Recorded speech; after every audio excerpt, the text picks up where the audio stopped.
Although there have been many critiques made of neo-reactionaries from the left and quite a few from the schizo right, there are no critiques made from the proper right. The right that actually wants to win and offer something better in return and not some tyranny. So I decided it's about time to provide a critique from the proper right, the faction of the right that will be capable to actually take over the institutions over time through a mechanism that I will lay down in the next video. By the way, the rough notes for such mechanism are about 8,000 words, and boy oh boy will it be the most important video I'm going to produce so far. Now I should also mention that probably won't be a single video, but without too much foreshadowing, let's concentrate on, I suppose, the main intellectual competitor to this upcoming right-wing vision, which I will lay down, which so far is the NI-Rex. Now, I will not go over every single of their claims because I ultimately agree with at least 70% of them anyways, and even on some aspects of neocameralism, and believe me, they actually have serious support among the libertarian economists, and we are no enemies. Yet there is one absolutely triggering part of their epistemology that I utterly can't stand, because I find it to be notoriously incorrect. It is the idea that Cthulhu swims slowly, but it always swims left. You probably heard it like 20 times by now. Now, I should establish that I'm not making the claim that society in the West has driven rightward or towards the center, or what's now popular among the enlightened centrists is that we somehow drifted both towards the left and the right. No, clearly the memes are right. Society has significantly drifted leftward in the past 50 years, and to just understand the scope of it, a recent study of public opinion on 16 policy issues between 1972 and 2017 found there was not a single issue where Democrats grew more conservative while Republicans grew more liberal on 7 out of the 16 issues, with the biggest change occurring with respect to women's role in society and non-heterosexuals. This seems to be perfectly in line with Mencius Moldbug's thesis, or Curtis Yarvin's, as I'm going to refer to him in this video forward. As you would imagine, these trends are not just observed in the popular opinion, they could also be observed among our institutions, the government, and of course the academia. So we are not on an equal footing with the left, as some centrists may claim. They define policy in public perception, and we do not, because if we did, we would see that being reflected in multiple dimensions at once. First, we would have control over institutions, and it will be very hard to miss it. Second, women would be voting for the right and not the left. Because women under the conditions of patriarchy vote for whoever is in control. So for example, if you're in Russia, they would be voting for Putin and, etc. Because that's how you manifest your obedience and conformity. And back when we were in control, women did vote for us, and they didn't vote for leftist men because leftist men were going against the system at the time, which was us. The third way is how the language is structured, how language reaffirms the cultural dominance of one group over the other. So for example, in Russia, Putin's consensus controls people by accusing dissidents of, being foreign agents, and refers to LGBTQ people as people of non-traditional sexual orientation. That is to say, that's the political correctness in Russia. Of course, here in the West, political correctness is reinforced through not saying certain things, changing definitions, and renaming words or using other words.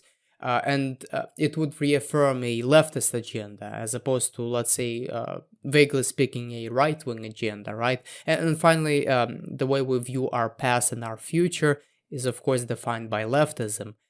We are imagined to move from a reactionary, conservative, white majority state into a multiracial, progressive, socialistic democracy. And of course, that's a good thing. And the word progressive, which I use to describe myself, by the way, is fundamentally treated as a leftist word and as a word that would bring about this vision.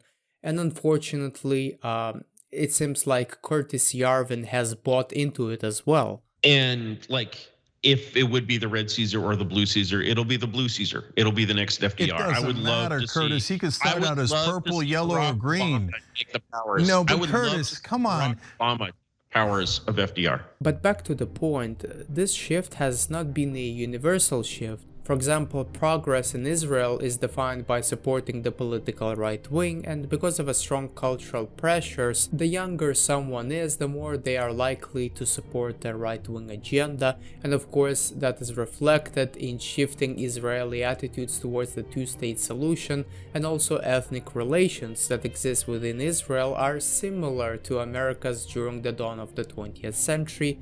Yet unlike the 1960s, Israelis only become even more right-wing as time passes by, where now a majority of Israeli right-wingers want to expel Arabs from their country, not to mention the young Israelis supporting all kinds of systemic discrimination against them, while like less than 10% of Israelis identify as leftist. For the first time in our lives, we can honestly say that in comparison with what's happening in America and the West, Israel is a rock of stability and sanity.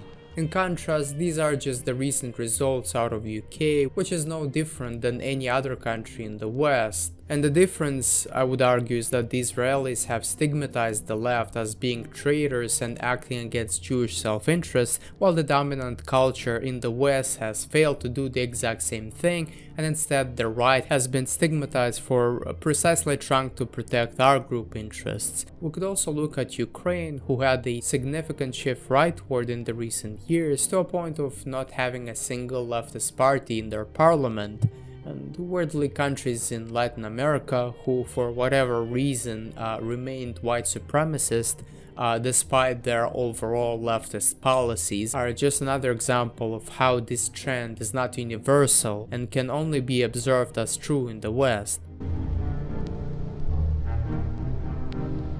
Cthulhu may swim slowly, but he only swims left, as Curtis Yarvin repeats in the open-minded letter to progressives. He essentially explains this mechanism via institutions spreading their ideology top-down, and later this mechanism has been upgraded by Spandrel, who even added a bio-Leninist lens that would even contradict some of Curtis Yarvin's original thesis. But that's a whole nother story, and we won't get into it in this video. Now, the fundamental premise upon which Curtis Yarvin makes his famous claim is that the left-right dichotomy takes a form of political entropy. Right represents peace, order, and security, and the left represents war, anarchy, and crime. A claim that he himself admitted is controversial, because first it implies a circular process of becoming and unbecoming. As to reach entropy, one is first required to build order, which then must be deconstructed.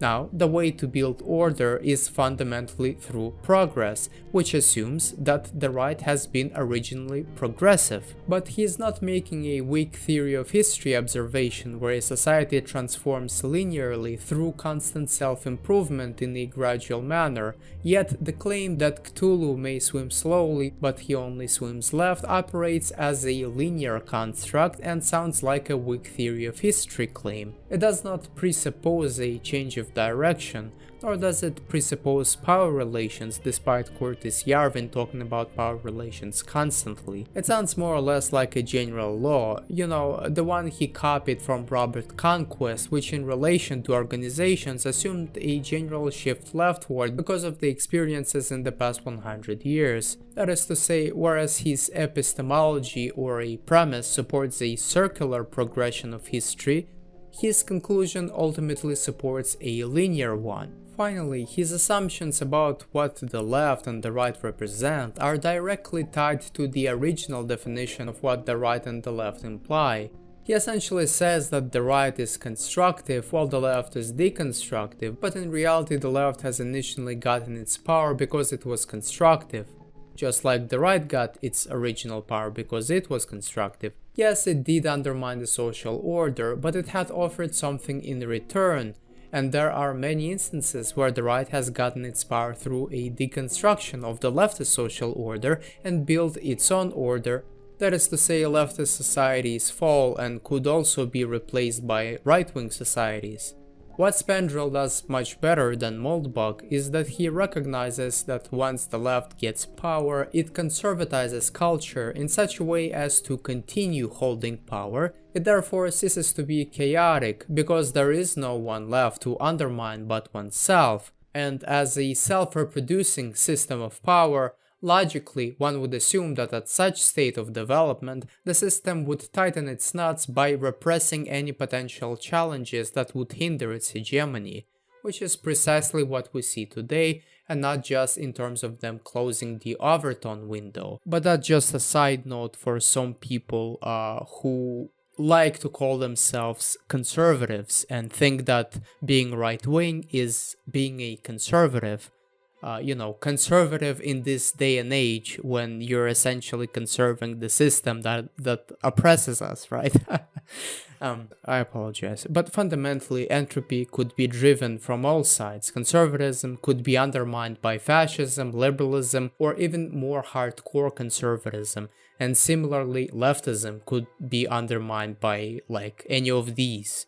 We only think that social collapse and decadency could be driven from the left because evolutionarily the left is a dead end, and only in the past 50 years or so has our society been truly run by the left.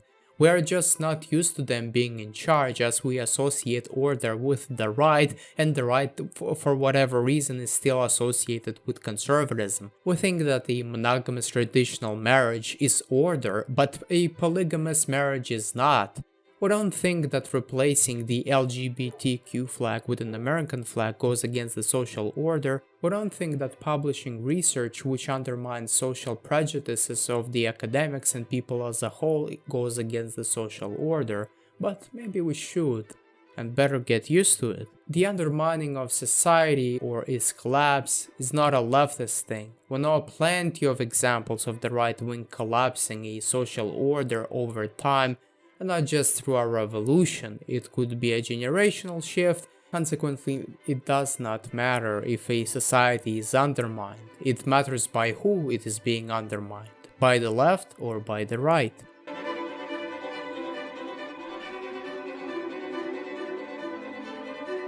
In the delusional neo-reactionary mind frame, nationalism overtaking aristocracy is somehow leftist forces defeating rightist forces, as is eugenics overtaking traditionalism or evolution overtaking religion, so something very crucial is missing from Curtis Yarvin's analysis. Values. That's right. The left believes a set of values that are stable across history, as does the right. Sure, sometimes people who consider themselves to be on the left could believe in things that today they'll be very sorry for, like eugenics or nationalism, but did they believe it because it was groundbreaking at the time and they had to outsmart the right, or is it something inherent to the morality of the left to believe in eugenics and nationalism? I don't think it is something inherent to their morality, and I also don't think that people who had advocated for it in the past shared the leftist moral foundations and ideological aspirations. Because if they were sharing them, then they would never advocate for nationalism or eugenics. But if nationalism or eugenics is a leftist thing and not a rightist thing, they wouldn't have ditched it. They would instead build upon it. But instead, they have embraced multiculturalism, blank slateism, and evolutionary denial. Let me explain. The left/right dichotomy should be understood through the moral foundations theory, but not the one proposed by Jonathan Haidt, because authority and purity is not necessarily a right-wing or a conservative trait. Maybe it is a conservative trait. It's more or less who is empowered trait, whose sense of morality tells you certain things or a word is impure, and who tells you certain things are sacred or pure. Are black bodies sacred but white bodies are impure? Either way, here's the breakdown. The left are more out-group oriented, more concerned about equality and harm avoidance, and the right being more in-group oriented and about valuing hierarchy and exclusivity, exclusive group membership. Why? Because these have been the historic values characteristic of both the left and the right, and believe me, to satisfy these moral foundations, leftists would go for any tyrannical measures available to them, and even claim it's for public order and peace, while framing those who oppose them as reactionaries, as threatening to their democracies, Russian disinfo spreaders, conspiracy theorists. Now that doesn't answer the people who say it's still completely unfair to not have looked at the laptop in a timely way and to have shut down the New York Post's Twitter account. Like that's just a conspiracy. That's a left-wing conspiracy to deny the presidency to Donald Trump. Absolutely, it was. Absolutely, right? But I think it was warranted. If people get together and talk about what should we do about this phenomenon, if there was an asteroid hurtling toward Earth. You know how 60 years ago the right framed the left as subversives, communists, and etc. However, what was false of the past is true of the present.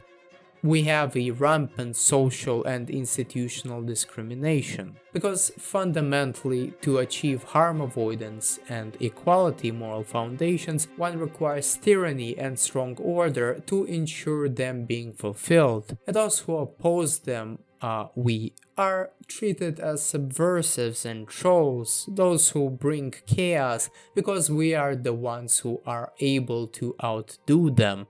That is to say, bring entropy to their social order, to undermine it and to replace it with our own. Now, the final mechanism identified by Curtis Yarvin by which this supposedly occurs is that power attracts Machiavellianism, which is true. Yet he has essentially equated Machiavellianism with leftism because they are in power. But paradoxically, it is the right that is higher in Machiavellianism and not the left. So there goes another mechanism by which Cthulhu always swims left, and it too seems to be incorrect.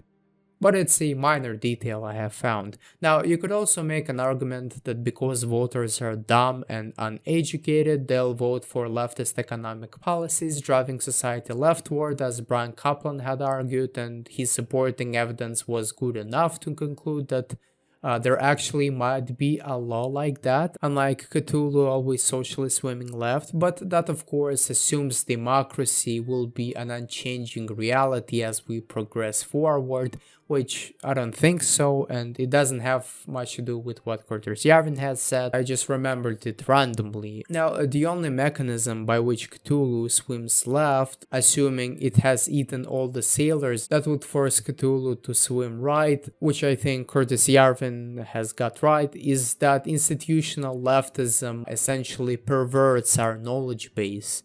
That is to say, power manufactures social reality, and because the left is in power, we are moving leftward and we perceive the reality as a leftist reality. We're not seeing the reality through right-wing epistemological lenses. However, as I said prior, it does not prove a universal law. It more or less proves that leftists got a monopoly on manufacturing reality in the West, and this is the method by which they justify themselves. It doesn't prove an inevitability, just the status quo, and is perfectly falsifiable through entropy or subversion coming from the right, or through showing instances of social reality being ordered from the right. And Curtis Yarvin's mechanism will be totally falsified in my next video. This video was more or less a teaser. The next video will take upon an even bigger mission, creation of a new political consciousness. Point number 9. The distribution of information in a decentralized bottom-up manner. The oligarchy itself is a heterogeneous entity that constantly competes with itself on the cultural market, thereby accelerating progress. Happy days are here again, the skies above are clear again. Let us sing a song. Empty your mind and submit to my will. And also give me shekels on Subscribestar if you want me to work even harder and quit my other job. I need a couple of more subscriptions so that the bills on the platform would be recurring. I'm already banned on Patreon, where I've been getting around $100 per month, so Subscribestar is my only other hope. Anyways, thank you for watching, and the video would come out sooner than you expect.